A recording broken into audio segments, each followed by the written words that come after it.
오늘 이 본문은 그 치유에 대한 말씀을 하고 있죠. 그 두 가지 치유가 일어난 사건을 기록하고 있는데, 몇 년 전에 뉴욕에는 그 한국에서 굉장히 유명한 치유 사역자가 방문한 적이 있었습니다. 그 퀸즈 쪽에서 아주 큰 강당을 빌려서 집회를 했는데, 저와 또 교회 몇몇 지체들도 여기 계실 수도 있을 것 같은데 같이 그 치유 집회에 참석을 했었습니다.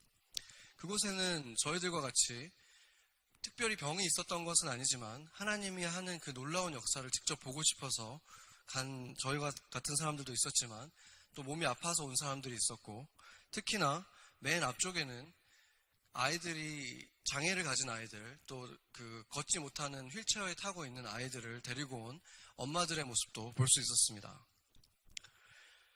그 사역자가 이제 말씀도 전하고 나중에 이제 아이들과 휠체어에 탄 아이들을 엄마들이 이제 데리고 무대에 올랐을 때 사람들은 굉장히 간절한 마음으로 그곳에서 그 아이들이 일어나기를 같이 기도했습니다.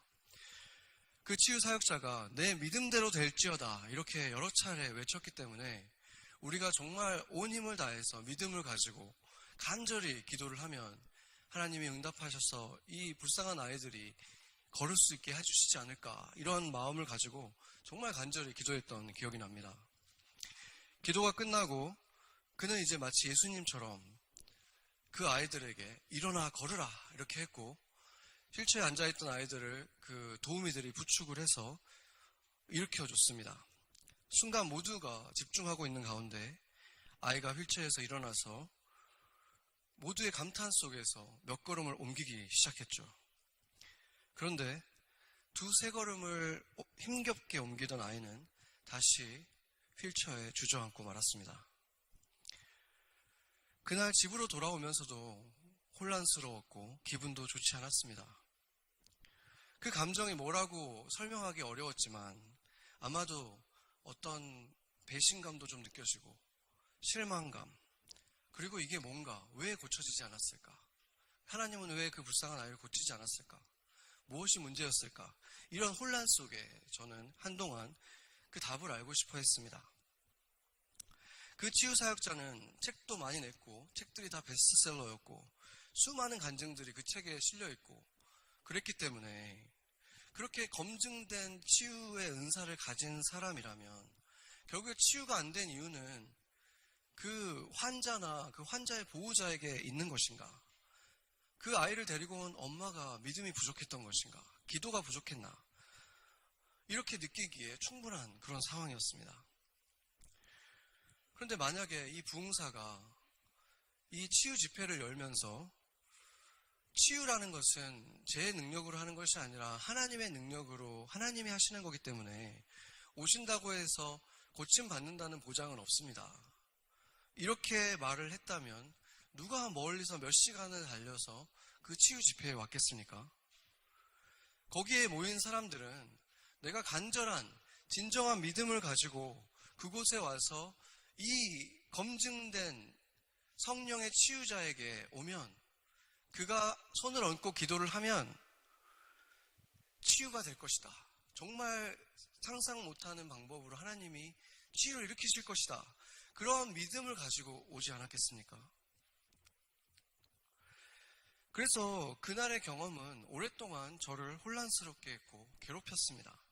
그래서 그 몇 년 동안 그 생각이 날 때마다 성경을 또 찾아보고 또 주님께 묻고 왜 치유가 안 되었는지, 이유가 무엇인지, 하나님의 뜻은 과연 어디 있는지, 하나님은 어떤 사람을 치유하시는지, 이거에 대해서 오랫동안 찾아보고 기도했습니다. 제가 조금씩 이유를 찾기 시작한 것은 구약시대의 선지자들을 보면 예언자들이죠. 그들은 미래를 볼 수 있었어요. 그런데 그 선지자들이라고 해도 그 사람들이 누구를 보든 그 사람의 모든 사람의 미래를 그냥 맞출 수 있는 게 아니라 그들도 하나님이 계시를 해주셨을 때 특별한 상황 속에서 특별한 사람에 대한 계시를 받았을 때 볼 수 있었던 것 뿐이라는 것이죠. 그러니까 무슨 마술사처럼 내가 원할 때 원하는 대상에게 자기가 원하는 능력을 아무렇게나 발휘하는 것이 아니라 하나님께서 저 사람에게 이것을 말해줘라. 저 사람에게 이것을 행하라. 이것을 듣고 그들이 움직여서 그러한 기적들을 일으켰다는 것입니다. 그러니까 이것은 무엇을 말해줍니까? 성령이 하나님께서 그 능력의 주인이시고 그것을 행하시는 분도, 누구에게 어떻게 행하실 건지 결정하시는 분도 바로 하나님이라는 것입니다. 주체가 하나님이라는 것입니다. 저희가 예전에 성령의 은사에 대해서 한번 살펴본 적이 있는데, 마가복음 16장 17절에서 18절을 보면 믿는 자들에게 이러한 표적이 따를 것이다 하면서 귀신도 쫓아내고 새 방언도 말하고 뱀을 집어 올리고 또 독을 마셔도 해를 당하지 않고 병든 사람에게 손을 얹으면 나을 것이다. 이러한 일들이 일어날 것이라고 했는데, 이 말을 자세히 보면 한 가지만 일어나도 내가 믿는 자라는 증거다, 이렇게 사용되지만 그 뜻이 아니라는 걸 알 수 있죠. 그렇게 얘기하면서 뭐가 증거라고 보통 말을 하겠습니까? 방언이라고 얘기하겠죠. 왜냐하면 독을 마시고 해를 당하지 않거나 뭐 손을 댔는데 치유가 되거나 이런 것들은 속일 수가 없잖아요. 그런데 방언이라는 것은 진짜인지 가짜인지 알기가 어렵죠. 그렇기 때문에 나는 방언을 하니까 나는 믿는 자라는 증거다, 이렇게 주장하는 그런 교파도 있습니다. 그런데 이 내용은 영어로 봐도 원어로 봐도 한국말로 봐도 그런 뜻이 아니라 믿는 자들에게는 이러한 표적이 다 따라야 된다는 거예요. 이것도 심지어 다 얘기한 게 아니라 이런 것들이 다 일어난다. 그러니까 하나님이 하시는 일들, 예수님이 하셨던 이 놀라운 이적들을 예수님을 믿는 사람들, 믿는 자라면 이런 것들을 행할 수 있다라고 지금 말하고 있는 것입니다. 그런데 왜 우리가 이것을 쉽게 행하지 못할까요? 이것의 주인이 하나님이시기 때문에 그런 거예요. 이것은 너희가 항상 너희가 원할 때 원하는 대상에게 할 수 있다, 이 말이 아니라 하나님이 원하시면 너희를 통해서 이 모든 일들을 다 하실 수 있다. 죽은 자도 일으키실 수 있고 치유할 수 있고, 이 모든 일들을 너희 안에 있는 그 성령님과 너가 하나 딱 되는 순간, 그런 순간에 하나님이 너희를 통해서 이런 일을 하실 수 있다. 지금 그 말씀을 하는 것입니다.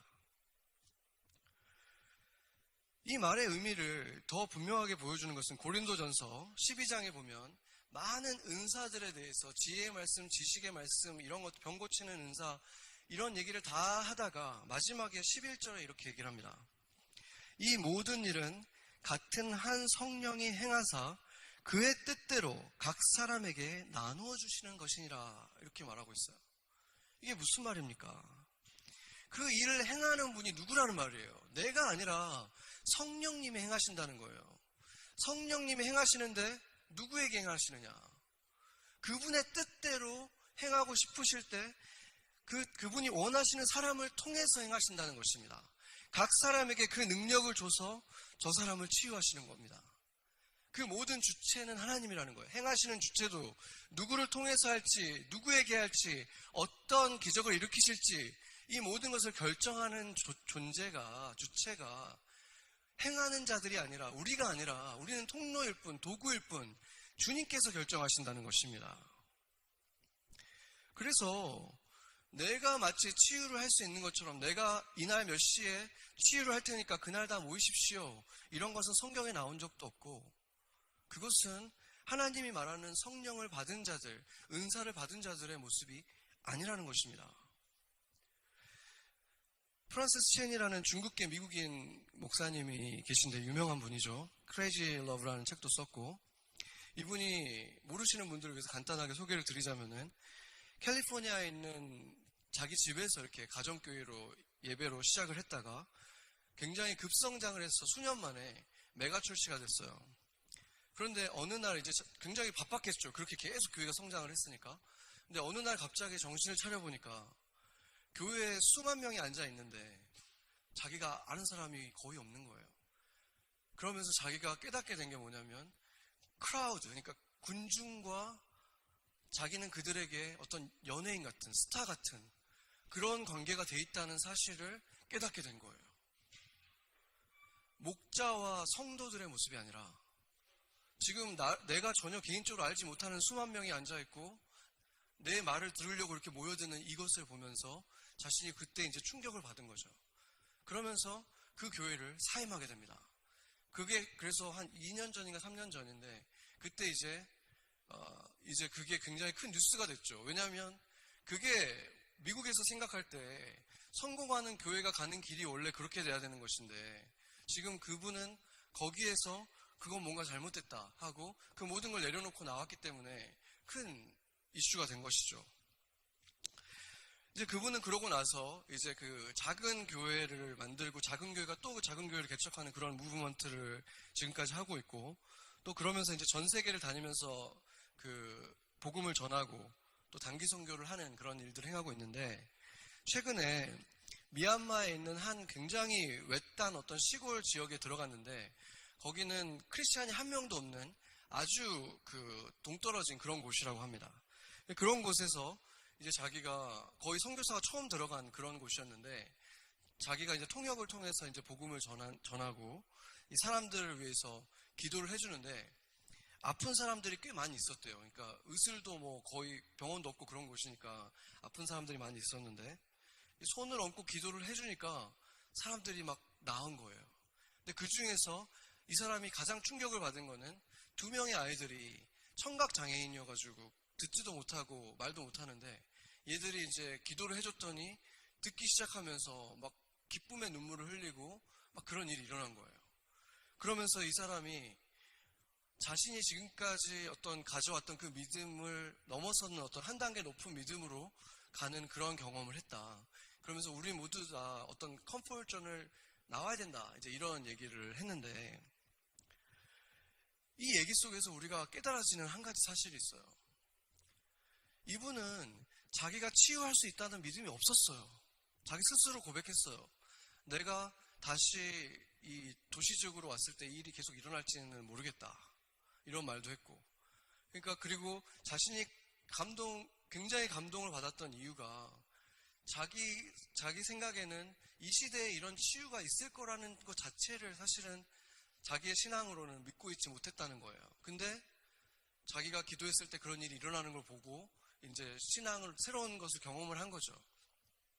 근데 여기서도 지금 보면은 이분이 치유될 것을 강력하게 믿었거나 어떤 자기가 그동안에 치유의 은사가 있었거나 이런 게 아니라 그냥 그날 처음 일어났고 그 이후에 다시 도시에 와서는 안 일어나는데 이분에게 믿음이 생겼다가 지금 사라졌다 이런 것이겠습니까? 아니면 그 오지 마을의 그 아이들을 긍휼하게 여기신 주님께서 그곳에 정말 오랜만에 찾아왔거나 처음 찾아간 그리스도의 사람을 통해서 그 아이들을 구원해주고 싶었던 그 하나님의 마음이 그를 통해서 나타난 것이겠습니까? 하나님이 꼭 그분이었기 때문이 아니라 은사자였기 때문이 아니라 그 상황 속에서 그 치료가 필요했기 때문에 그들에게 그러한 기적을 하나님이 주체적으로 이루신 것인가? 어떤 것이 맞겠습니까? 우리가 여기에서 또 한 가지 궁금증을 갖게 되는 것이 왜 그런 오지나 선교지에서는 선교사님들이 그런 기적들을 경험한 것들을 많이 나눠주시는데 왜 맨하탄에서는 그런 일이 잘 안 일어날까? 왜 한국 서울에서는 잘 안 일어날까? 우리 현실을 한번 생각해 볼 필요가 있어요. 우리가 급하게 연락할 일이 있는데 우리 앞에 전화기가 놓여 있어요. 근데 누가 그 전화기를 쓰지 않고 직접 가서 그 얘기를 전할 수 있겠습니까? 전화기가 놓여 있는데 그렇게 못하겠죠. 그건 거의 불가능한 거예요. 전화기를 바로 들게 돼 있어요, 우리는. 그리고 에드빌이 있는데 눈앞에 지금 서랍을 열면 에드빌이 있는데 내가 지금 두통이 있고 머리가 아픈데 기도를 해서 나아야 되겠다. 그래서 기도가 나오냐는 거죠. 에드빌을 열고 먹으면 괜찮다는 걸 아는데. 그렇잖아요. 지금 소화가 안 되고 배가 아프고 고통스러운데 지금 내가 잘 듣는 소화제가 있다는 걸 알면서 그걸 안 먹고 기도한다는 것은 그냥 힘든 정도가 아니라 거의 불가능한 일이라는 거예요. 그러고 보면은 이러한 것들이 하나님께서 치유를 하시는 그 상황을 보면 믿음과 상관이 있다기보다는 그때 하나님이 치유해 주시지 않으면 안 되는 상황, 하나님이 치유해 주셔야 되겠다고 결정하신 상황, 그게 항상 우리가 이해할 수 있는 건 아니지만 하나님이 결정하시고 하나님이 치유하신다는 것이 더 분명하게 보여지는 것입니다. 그리고 우리가 치유라고 하면 보통 연상하는 것들이 오늘 우리 본문에서 나타난 이 베데스다에서 38년간 어떠한 방법으로도 치유가 되지 못하고 거의 소망을 잃어버리고 있었던 이런 사람이라거나, 아니면 아까 그 거의 죽어가고 있던 그 왕의 신하의 아들 같은 경우, 이런 것들을 우리가 하나님이 일으키시는 기적적인 치유라고 하는데, 성경을 들여다보면 세 가지 종류의 치유가 있음을 보게 됩니다. 첫 번째가 바로 아까 우리 지금 베데스다의 이 사람 왕의 아들, 그리고 또 회당장 야이로의 그 딸같이 숨이 멎었었는데 예수님이 찾아가서 일으키신, 이런 것들은 대부분 보면 거의 죽었던 것을 살리는 수준의 치유였습니다. 그러니까 치유라기보다는 거의 부활시키는 정도의 기적들이죠. 왜냐하면 한 번도 눈을 뜨고 본 적이 없었던 사람이 본다거나 한 번도 걷지 못했던 사람들이 걷는다는 것은 근육이 없었던 근육이, 죽어있던 근육이 살아난 거예요. 죽어있던 그 신경이 살아난 거죠. 그러니까 거의 죽었던 것이 살아나는 것과 비슷한 기적이 일어나야만 되는 치유들인 것입니다. 그리고 두 번째 치유는 병마라고 하죠. 이 마귀에게 눌려서, 그러니까 귀신이 들리거나 마귀에게 들려서 이것이 이제 뭐 듣지 못하거나 보지 못하거나 아니면 계속해서 어떤 우울이나 분노 속에 있던 이 사람들이 그 마귀를 쫓아냄을 통해서 문제가 해결되는 일들을 경험하게 되죠. 여기에서 우리가 주의할 점이 있는데, 어떤 그 기독교 교단들은 모든 정신적인 육체적인 병들이 다 이 마귀와 연관이 돼 있다고 믿는 그런 교리를 가지고 있어요.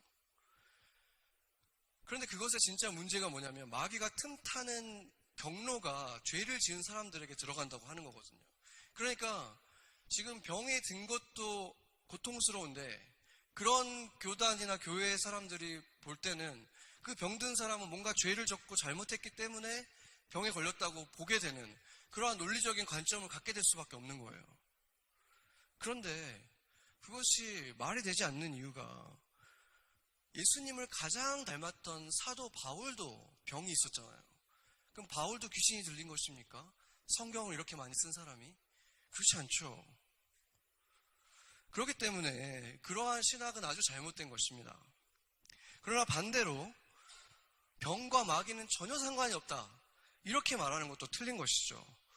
분명히 마귀에 의해서 드는 병들이 있고, 특히나 2000년 전에 그 의학기술이 거의 발달되어 있지 않았고 여전히 많은 주술사들이, 그러니까 무당 같은 사람들이 뭐 치유를 하고 막 이랬던 이런 시대에는 많은 그런 마귀 역사들이 있었고, 지금도 아까 그 프란시스 첸이 방문했던 그런 마을들 같은 경우에는 주술사들이 의사처럼 있는 곳이거든요. 그런 곳들에서는 여전히 마귀의 역사로 인해서 계속되는 어떤 만성 통증이라든지 이런 일들이 있다는 것입니다.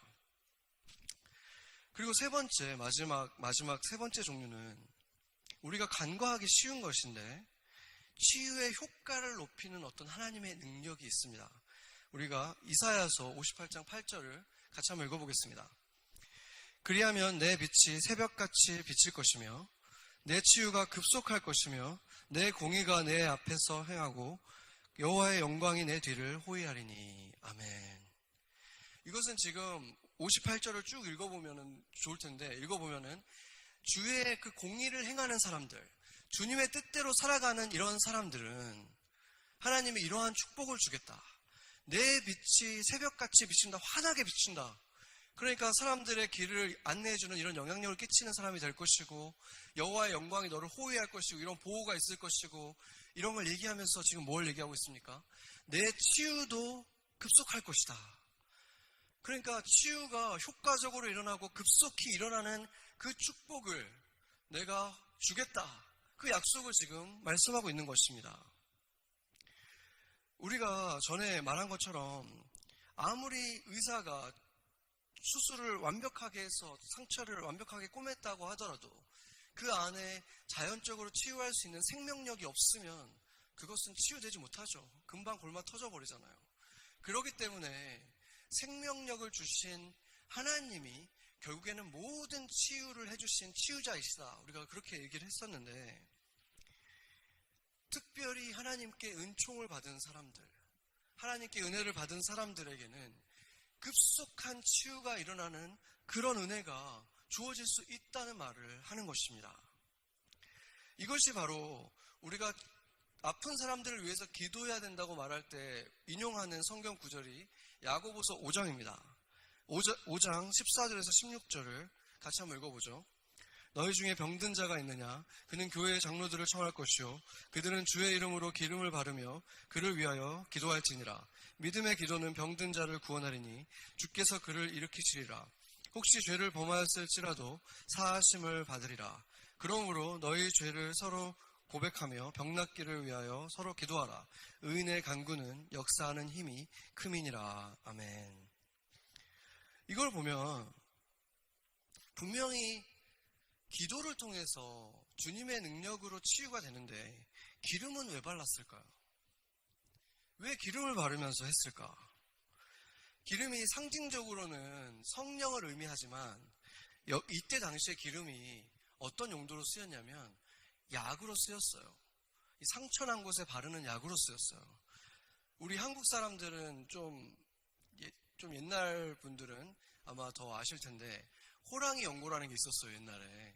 근데 그게 거의 모든 거에 다 쓰였어요. 제가 찾아보니까 저는 이제 어렸었을 때 저도 기억은 나는데 언제 썼는지 구체적으로 몰랐는데 찾아보니까 뭐 모기 같은 벌레에 물렸을 때도 발랐고 관절염에도 발랐고 코가 막혀도 바르고 두통치료, 멀미, 뭐 목이 따가웠을 때, 더위 먹었을 때 뭐 이게 안 쓰이는 게 없어요. 그러니까 이 호랑이 기름이라 그래서 호랑이 연고인데 모든 거에 다 만병통치약처럼 이렇게 쓴 거예요. 근데 신기하게 뭔가 좀 되니까 계속 쓰였겠죠. 뭔가 역할이 있으니까. 그래서 분명히 이 치유라는 것은 하나님이 하시는 거긴 한데 이 기름을 바를 때 우리에게 주어지는 어떤 도움이 있다는 거예요. 이게 뭐겠습니까? 두 가지 의미가 있다고 볼 수 있는데 약을 바름으로 인해서 뭐 상처가 보호된다든지 뭐 이런 기본적인 좀 도움이 되는 게 있죠. 그렇지만 그와 함께 그 기도를 해주는 장로들에게도 또 환자에게도 믿음을 더해주는 효과가 또 있다는 것입니다. 기름을 바르면서 할 때. 그리고 역시 의인의 간구는 역사함이 큼이다 이렇게 말을 할 때 여기서는 우리가 이제 많이 사용하는 구절인데 가장 직접적인 의미는 무엇입니까? 의인의 간구는 치유하는 힘을 크게 한다 이렇게 이 말이 되는 것이죠. 그러니까 믿음도 중요하고 그 믿음을 가지고 의인들이 간구할 때 특별히 하나님께서 더 역사하시는데 그 믿음을 돕는 것에 기름을 바르는 행위가 포함될 수 있다는 것이죠. 이렇게 세 가지 종류의 치유가 나타나고 있는데 정리하자면은 죽었던 것이 살아나는 치유, 그리고 마귀를 쫓는 것을 통해서 퇴마하는 것을 통해서 일어나는 치유, 그리고 치유가 급속하게 일어나는, 효과적으로 일어나는 이러한 치유, 이렇게 세 가지가 있다는 것입니다. 그런데 우리는 치유하면은 보통 이 첫 번째 치유만을 많이 생각하기 때문에 조금 더 많이 생각하면 두 번째 치유 정도까지, 퇴마를 하는 것 정도까지 생각할 때가 있죠. 그런데 그러기 때문에 우리가 그런 놀라운 기적, 거의 죽은 것이 살아나는 것 정도의 기적이 일어나기를 열심히 기도를 했는데 그 일이 일어나지 않으면 어떻게 됩니까? 우리 안에 어떤 실망감이 생기죠. 아니면 나는 치유의 은사가 없나 보다. 나는 그렇게 기도해도 안 되나 보다. 이렇게 실망하게 되는 거죠. 그래서 그 다음부터는 누군가가 아프다 그러고 기도를 해야 된다고 하면 이제 돕고 싶으니까 기도를 하긴 하는데 그 마음속에 기대감이 별로 없죠. 이렇게 한다고 될 것 같다는 그런 기대감은 별로 없다는 것이죠. 그런데 물론 첫 번째와 두 번째 그 일도 우리에게 일어날 수 있고 일어나야 되는 것이지만 지금 우리와 같이 이런 맨하탄, 이런 서구 사회, 의학기술이 이렇게 발달된 이런 곳, 약들이 정말 이렇게 넘치는 이런 곳에서는 급속하게 치유하시는 하나님을 기대할 일이 훨씬 더 많다는 사실을 우리가 깨달아야 됩니다. 가끔씩 극단적인 어떤 그리스도인 부모들이 자신의 아이가 지금 아픈데 병원에 데려가지 않고 며칠을 금식한다거나 해열제가 있는데도 열이 내리기를 금식하면서 기도하고 이런 것 때문에 결국 아이에게 정말 아이에게 어떤 생명의 위험까지 그런 오는 것들이 뉴스에 가끔 나잖아요. 그런 걸 보면은 우리가 좀 의아한 게 있죠. 사실상 그 정도 되면 굉장한 믿음인 거잖아요. 웬만한 믿음으로 어떻게 부모가 애가 지금 열이 그렇게 높은데 어떻게 병원에 뛰어가거나 약을 먹이지 않고 기도하면서 나을 거라는 그런 걸 할 수 있겠습니까? 대단한 믿음이죠. 그러니까 지금 그냥 그러한 믿음으로 낫지는 않는데 그러면 하나님은 우리에게 뭘 원하시는 건가? 뭘 원하시겠습니까? 하나님은 이러한 사회 속에서 살아가는 우리가 그리스도인들도 병원도 가고 처방받아서 약도 먹고 그런 의학적인 노력도 같이 하라는 것이죠. 그게 바로 야고보서에서 말하는 기름을 바르는 행위가 되는 것입니다. 그렇기 때문에 우리가 병원을 간다고 약을 먹는다고 나는 왜 이렇게 믿음이 없을까 이렇게 자책할 필요가 없다는 거예요. 그것도 하나님이 주신 거고 대부분의 지금 현대식 병원들도 크리스찬들이 대부분 세운 거잖아요. 그러나 그리스도인들이라면 그 의학에만 의존할 필요는 없다는 것입니다. 그것이 우리의 믿음을 좀 도와줄 수 있고 약간의 도움은 되지만 하나님께 우리가 간절히 기도할 때 급속히 효과적으로 치유되는 그 역사가 하나님께서 도우시는 그 기적들이 그 순간에 일어날 길을 우리는 기도해야 된다는 것입니다.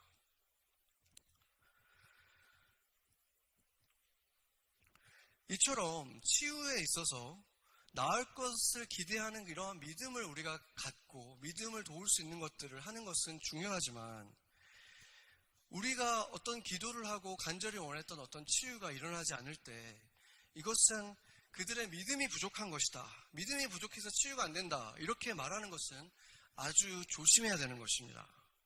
왜냐하면 항상 그렇지 않기 때문이죠.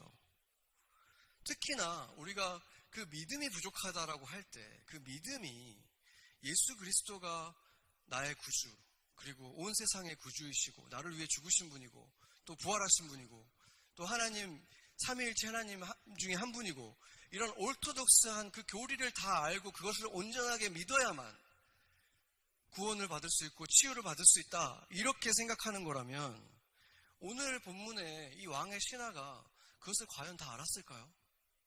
그것을 알았기 때문에 치유를 받았습니까? 오늘 본문을 자세히 보면 오히려 그는 간절한 믿음은 있었지만 예수님이 그 아들을 치유한 다음에 그것을 확인한 다음에 온 가족들이 믿었다고 얘기하고 있어요. 그러니까 온전한 믿음이 없는 상태에서 간절함은 있었지만 온전한 믿음은 없는 상태에서 기적을 보고 그걸 보고 믿었다는 거예요. 먼저 믿음이 있었던 게 아니라는 말이죠. 그렇기 때문에 예수님께서도 너희들은 내가 기적을 보여주고 표적을 보여야지만 믿는 자들이다 이렇게 안타까워하셨잖아요. 성경에서 말하는 믿음은 여러 가지 의미가 있습니다. 그런데 특별히 환자들에 대해서 예수님께서 기대하셨던 이 믿음은 우리가 생각하는 아까 그런 오르토독스 믿음이 아니라 간절한 믿음, 정말 그 지푸라기라도 잡고 싶어서 이것이 마지막 소망이다 라고 생각하면서 예수님께 나오는 그 사람들이 가졌던 것을 믿음이라고 인정해 주셨습니다. 걷지 못하는 자신의 아이들을 데리고 멀리서 찾아온 그 엄마들이 이러한 믿음이 없었을 수 있겠습니까? 이러한 간절함이 없었을 수 있겠습니까? 저는 그런 것들에 너무나 마음이 아팠고 또 한켠에서 분노함이 일어났습니다. 그분들이 아이가 고쳐지지 않은 아이를 데리고 돌아갈 때 어떤 생각을 했겠습니까? 그 허탈함 속에서 내 기도가 부족했구나. 내 믿음이 부족해서 내 아이가 낫지 못했구나. 이런 생각을 했을 그 부모들을 생각해 보세요. 오늘 이 본문 속의 베데스다의 이 환자는 무슨 믿음이 있었습니까? 그가 가지고 있던 믿음은 이 못에다가 몸을 담그면 천사가 지나간 곳이니까 낫지 않을까? 그런 미신을 믿었던 믿음이었어요. 심지어 이 사람은 예수님의 이름도 몰랐어요. 그런데 이 사람은 고침을 받았습니다. 치유 집회라는 곳에서 가장 많이 치유가 되는 것의 통계를 보니까 대부분 다 병원에서 원인을 찾지 못하는 만성 통증들이 해결되는 것들을 가장 많이 경험합니다. 그래서 이것은 아무리 그 하나님의 성령의 치유라고 본다고 할지라도 두 번째 종류의 치유라고 볼 수 있어요. 만약에 그런 것이라면. 왜냐하면 마귀들이 들렸을 때 일어나는 많은 일들이 통증이거든요. 만성 통증. 이 원인을, 의학적인 원인을 찾기 어려운 것. 그래서 마귀들이 축출되면서 그런 통증도 함께 치유될 수도 있습니다. 그런데 최근에 그 통증 치료의 새로운 방법으로 각광받고 있는 것이 있는데 그게 뭐냐면 최면에 의한 통증 치료 방법입니다. 예전에 여러분들도 그 아마 TV에서 그 TV 프로그램에서 그런 거 본 적 있을 거예요. 레드선 막 이렇게 해서 양파 이런 거를 뭐 사과처럼 최면을 걸어서 사과라고 생각하게 만들면 막 맛있게 먹잖아요. 이게 이제 최면의 방법인데 이런 방법을 통해서 통증이 완화되거나 없어지는 일들이 일어난다고 합니다. 다른 것들로 듣지 않으니까 이제 이 방법을 쓰는 건데 이 치료 방법이 거의 90% 정도까지 효과적으로 발휘하는 경우가 있는데 그게 뭐냐면 그 치료자 있잖아요. 그 최면을 걸어주는 그 치료자를 신뢰하면 할수록 그 치료의 성공률이 굉장히 높아진다고 합니다. 그 카리스마 있는 그 치료자가 믿음을 가질 수 있게 최대한 만들어주고 그 환자들이 그 사람을 완전히 믿게 되면 거의 절대적으로 믿게 되면 최면이 일어난다는 거예요. 그런 통증들이 사라진다는 것입니다. 그러고 나면 과연 그 치유 집회에서 실제로 일어나는 일의 정체가 무엇인지 우리는 의문을 갖지 않을 수가 없는 것입니다. 그들은 그런 최면 치료를 받는 분들은 예수님을 전혀 모르는 사람들이에요. 전혀 상관이 없는데도 그 치료자를 믿으면 치료가 일어나는 거예요. 통증 치료가. 물론 그 개 중에는 분명히 믿음으로 치유받는 사람도 있겠죠. 그러나 역시 그것도 혼란 속에 있다는 것입니다. 사도행전에서 굉장히 유명한 장면이 있죠. 베드로와 요한이 기도를 하러 성전으로 가다가 성전 미문에서 구걸하는 어떤 장애인을 만나게 됐어요. 그 걷지 못하는 그 거린을 만났을 때 이 거린은 베드로에게 돈을 좀 달라고 합니다. 구걸을 했어요. 다리를 고쳐주세요 한 게 아니에요. 돈 있으면 좀 주세요 구걸을 했는데 어쩐 일인지 베드로가 그 사람을 봤더니 하나님께서 그 사람을 구원하기 원하신다, 치유하기 원하신다는 것을 깨달은 거예요. 그래서 그를 그냥 이렇게 세우니까 이 사람이 그냥 걷는 정도가 아니라 뛰어다닙니다. 그에게는 도대체 어떤 믿음이 있었습니까? 저 사람에게 돈이 좀 있겠지 하는 믿음밖에 없었잖아요. 그리고 기대감도 없었고 간절함도 없었어요. 물론 치유받고 싶었겠지만 이 사람들이 치유해 줄 거라는 생각도 전혀 하지 못했고 치유해달라고 간절히 부탁하지도 않았지만 하나님이 어떤 이유에서든지 그 사람을 낫게 해야겠다 결정하셨기 때문에 베드로를 통해 그 일을 하셔야 되겠다 결정하셨기 때문에 하나님의 주권으로 하나님이 그 사람을 베드로를 통해 치유하신 것입니다.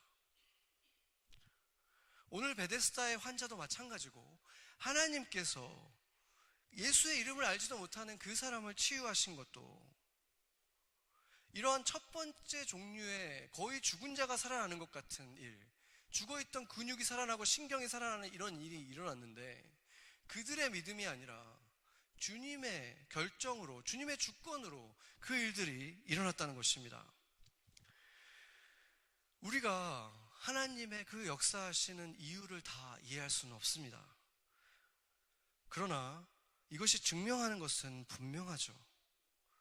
다른 치유들도 그렇지만 특히나 이 첫 번째 종류의 치유, 죽은 자가 살아나는 것만큼의 이 놀라운 기적은 환자의 믿음이나 치유의 은사를 가진 사람의 능력이나 그들의 의지가 아니라 완전한 하나님의 주권으로 주의 영광을 위해서 일어나는 일이라는 것입니다. 지난 크리스마스 때 저희가 그 널싱홈에 방문하는 행사를 가졌었는데 감사한 순간들도 많았지만 저희가 그 계산을 잘못해서 도착도 많이 늦어졌고 또 순서들이 밀려서 준비했던 것도 다 하지 못하고 그래서 좀 아쉬움이 많이 남았었습니다. 그런데 또 기자분도 오시고 막 사진도 많이 찍히고 해서 우리가 했던 것보다 너무 많이 이렇게 포장이 된 것 같아서 또 그런 것도 굉장히 마음이 불편했죠. 그런데 지난주에 제가 그날 함께 사역했던 그 교회에 그 전도사님과 사모님과 함께 식사할 기회가 있었는데 그 사모님이 대뜸 식사하시다가 저한테 그러는 거예요. 근데 그날 전도사님 교회랑 널싱홈 사역한 다음에 두 분이 예수님을 영접하셨잖아요. 이렇게 얘기하는 거예요. 그래서 저는 이제 처음 듣는 얘기라서 아니 그걸 왜 이제 말씀하세요? 그랬더니 그분들도 이제 원래 일주일에 한 번씩 거기를 방문하시다가 1월 달에는 계속 일이 많으셔가지고 방문을 못 하셨대요. 그러다가 몇 주 후에 최근에 다시 방문을 했다가 거기에서 이제 중국 교회를 다니시는 어떤 봉사자분이 계신데 그분이 이제 그 영어를 못 하시는 그 환자분들을 위해서 트랜슬레이트 하는 봉사를 하기 위해서 거기에서 계속 매일 오시는 그런 분이 계신데요. 근데 그분이 그 얘기를 해주셨대요. 그곳에 있는 중국인 환자 두 분이 있는데 그 두 분이 우리들 찬양하고 말씀 전하고 할 때 통역을 해달라고 갑자기 부탁을 하시더래요. 그래서 통역을 해줬는데 그러고 나서 우리가 떠나은 다음에 자신들이 예수님을 믿고 싶다 그래서 영접 기도를 같이 따라하면서 했다는 거예요. 그런데 그것이 정말 놀라운 이유가 그 두 분 중에 한 분은 거의 항상 제정신이 아니시대요. 약간 정신이 없으신데 온전하지 않으신데 그때 갑자기 정신이 말짱해져서 통역해달라고 그러고 영접 기도까지 온전하게 다 하셨다는 거예요. 그러면서 이 중국 교인분이 이거는 진짜 기적이다라고 말씀해 주셨다는 거죠. 생각할수록 정말 놀랍고 감사한 일이 아닐 수 없습니다. 사실은 제가 제일 늦게 도착해가지고 허겁지겁 병원에 들어서고 되게 그 자책하는 마음이 있었거든요. 우리 팀들이 찬양도 하고 이런 게 다 좋았는데 저희 뜻대로 다 안 됐기 때문에 이게 좀 불편한 마음이 있었죠. 근데 그럼에도 불구하고 주님께서 이 두 영혼에게 그 메시지를 전하게 해주셨고 그들이 구원을 받았다는 것은 너무나 놀라운 일이었습니다. 하나님이 하시는 일이 정말 놀랍고 후회하심이 정말 없구나 이런 걸 깨달았죠. 그리고 우리가 아무리 부족해도 우리가 정말 주님이 이 사람들을 사랑하시니까 그런 걸 좀 전하고 싶다는 그런 선한 마음 가지고 정말 실수도 하고 부족하게 갔지만 결국에 하나님께서 신비로운 방법으로 이렇게 영혼들을 구원하시는 걸 보니까 더 용기가 나고 기쁨이 샘솟았습니다. 그분들은 대부분 다 의학적으로는 이제 거의 포기한 분들이죠. 거의 회복의 소망이 없는 나이도 많으시고 그런 분들인데 그곳에서 그랬기 때문에 우리는 주님만이 이들을 치유할 수 있습니다 하면서 간절히 기도했어요. 즉각적으로 뭔가 치유가 일어나기를 기대하는 마음으로 기도를 했는데 아무도 그런 치유를 경험하지는 못했습니다. 그렇지만 주님 앞에 설 날이 얼마 남지 않은 두 분이 우리를 통해서 주님께서 내미신 그 손을 붙드셨다는 사실, 이것은 그 두 분의 남은 생애와 영원한 생명의 차이만큼 더 중요한 선물을 받으신 것이 아니겠습니까? 본문에서 예수님은 왕의 신하를 향해서 너희는 기적적인 치유를 보지 못하면 도무지 믿지 않는다 이렇게 안타까워하셨죠. 그 말씀을 하신 이유가 있는데 지난주에 우리가 예수님이 어디를 다녀오셨습니까? 사마리아를 다녀왔잖아요. 사마리아라는 그 이방 땅보다 더 못하게 여겨졌던 곳에서 예수님은 이틀이나 계셨는데 그곳에서는 아무런 기적도 일으키시지 않았는데 예수님의 말씀만 듣고 이 사람들이 다 믿었다고 했어요. 그거를 보고 오셨기 때문에 지금 이런 자들도 지금 온전한 율법도 안 가지고 있고 그렇게 너희들에게 차별받고 멸시당하는 그들은 나를 만나고 내 말씀을 듣고 지금 다 믿었는데, 너희들이 이렇게 화려한 삶을 살아가고 있는 너희들은 이러한 기적들을 보여주지 않으면 도무지 믿지도 못하는구나. 이렇게 그 둘이 비교가 되신 거예요, 예수님에게. 그리고 여기서 말해주는 또 한 가지 중요한 사실은, 이 표적과 기사를 보지 않으면 도무지 믿지 않을 것이다. 여기서 말하는 믿음이 무엇을 말하고 있습니까? 여기서 말하는 믿음은 바로 구원받는 그 믿음을 말하는 거죠. 예수님을 이제 정말 메시아로 인정하는 그 믿음을 말하는 거예요. 치유받는 믿음이 아니라 치유받는 것을 보고 나서, 그 기적을 보고 나서야 너희는 이제 내가 진짜 누구인지 그것을 믿게 될 것이다 라고 말씀한 것입니다. 누가복음에는 사마리아인이 등장하는 것이 한 번 더 있는데, 10명의 사람들이, 유대인들이 9명이고 한 명만 사마리아인인데, 그들이 어떤 사람이었냐면 나병 환자들이었습니다. 그때 당시에는 나병 환자는 마을에 들어올 수도 없었죠. 그냥 아웃캐스트였어요. 근데 그들이 예수님을 보고 치유해달라고 간절히 부탁했고, 예수님이 긍휼함을 가지시고 다 치유해 주셨는데 9명은 그냥 그대로 자신의 집으로 돌아가 버렸고, 이 한 사람이 돌아왔는데 그 사람도 사마리아 사람이었다고 말하고 있습니다. 예수님이 이 사람에게 이렇게 얘기했습니다. 같이 한번 읽어보겠습니다. 17장 19절 같이 읽죠. 그에게 이르시되 일어나 가라, 내 믿음이 너를 구원하였느니라 하시더라. 아멘.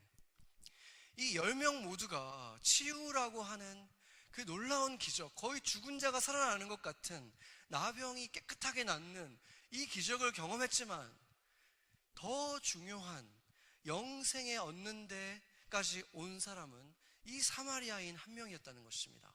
이 사람은 예수님께 찾아와서 하나님께 영광을 올리는 예배를 드렸고 온전한 감사를 드렸을 때 주님께서 너는 이제 그 믿음으로 구원을 받을 것이다, 구원을 받았다, 비교도 되지 않는 것을 받게 된 것입니다.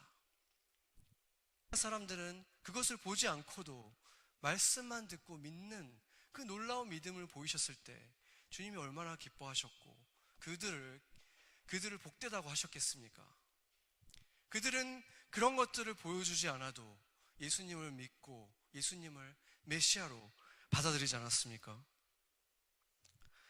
그러고 나면 우리 삶 속에서 병의 치유이든 아니면 내 삶 속에서 이 일은 꼭 일어났으면 좋겠고 이것은 꼭 가졌으면 좋겠고 이러한 일들이 일어나지 않을 때 우리가 치유되지 않은 사람처럼 이게 치유돼야지 내가 예수님을 더 잘 믿을 텐데, 이렇게 생각 속에 있는 우리에게 주님이 말씀하시는 것입니다. 그것이 없이도 너희는 이미 그것과 비교도 되지 않는 것을 받지 않았느냐? 내가 이미 그것을 너희에게 주지 않았느냐? 영원히 샘솟는 그 샘을 주지 않았느냐? 어떠한 상황 속에서도 멈추지 않고 흘러나올 수 있는 그 강물이 너희 배에서 흘러나올 수 있지 않느냐? 너희 안에 그 생명의 주인 되신 그 성령이 함께 있지 않느냐? 너희가 그분과 더 가까이 하나 되어서 긴밀하게 걸으면 걸을수록 주님이 약속하신 그 놀라운 일들, 나는 너희와 그것들을 다 하고 싶다. 그런데 그 일들이 일어나지 않는 것은 지금 저는 이것이 일어나지 않아서 믿음이 자라지 못합니다. 이것이 없어서 믿음이 못 자라서, 믿음이 부족해서 저는 아직 거기까지 못 갔습니다 하고 있는 것은 아닙니까? 주님이 우리에게 이미 그 모든 과정을 거쳐서 주시고 싶었던 가장 좋은 것을 주셨고, 그것을 가진 우리가 그 능력들이 발휘되게 하는 것에는 내 기도의 제목이 응답되는 것보다 더 중요한 것은 그것을 가지고 주님이 원하시는 일을, 주님이 원하시는 곳에, 주님이 원하시는 사람들에게 그 사랑을 행하는 것이 될 것입니다. 그때 우리에게 주님께서도 이렇게 말씀하실 것입니다. 복되도다, 표적을 보지 않고 믿는 너희들은. 같이 기도하시겠습니다.